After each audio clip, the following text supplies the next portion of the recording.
नमस्कार, मैं कन्हैया श्रीवास्तव। रांची से एक बड़ी खबर है झारखंड राज्य की कि झारखंड में इस बार नगर निकाय चुनाव ईवीएम से नहीं बल्कि बैलेट पेपर से होंगे। सुनने में ये एक साधारण प्रशासनिक फैसला लगता है, लेकिन इसके पीछे कई सवाल खड़े हो जाते हैं। राज्य निर्वाचन आयोग ने 45 लाख बैलेट पेपर छापने का आदेश दिया है। जिलों में तैयारियां लगभग शुरू हो चुकी है और वार्ड तय हो रहे हैं, मतदान केंद्र चिन्हित किए जा रहे हैं जहां पर मतदान होने को है। लेकिन सवाल ये नहीं है कि बैलेट पेपर छप रहे हैं, सवाल तो ये है कि ईवीएम आखिर गई कहाँ। ये एक बड़ा सवाल है कि इतने सारे चुनाव हुए हैं तो आखिर ईवीएम गई तो गई कहाँ गई। इस पर आयोग कहता है कि राज्य में पर्याप्त ईवीएम उपलब्ध नहीं है और जो भी है उनकी अवधि समाप्त हो चुकी है। दूसरे राज्यों से ईवीएम मंगाने की कोशिश की गई, लेकिन इस बार पड़ोसी राज्यों ने भी ईवीएम देने में असमर्थता जता दी है। उनका कहना है कि हम नहीं दे पाएंगे या फिर जो भी वजह रही होगी।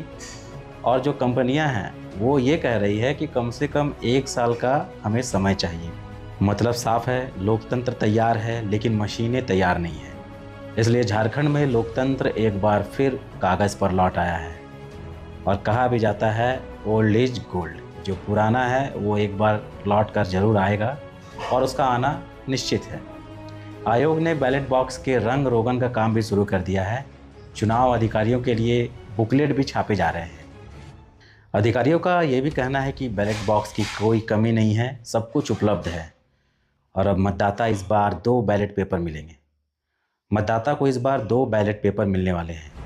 पहला जो होगा वो अध्यक्ष पद के लिए होगा और दूसरा वार्ड सदस्य के लिए। रंग भी अलग होंगे, गुलाबी और सफ़ेद, और दोनों को अलग अलग बैलेट बॉक्स में डालना होगा। यानी 2 अलग अलग बॉक्स भी रहेंगे, अलग अलग रंग के 2 पेपर भी रहेंगे, गुलाबी और सफ़ेद। एक साथ ही साथ आप यह भी याद रखिए कि पिछला नगर निकाय चुनाव इसी राज्य में ईवीएम से ही हुआ था।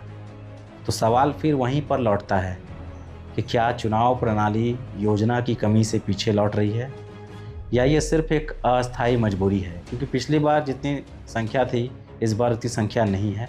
ऐसे में सवाल उठना लाजमी है।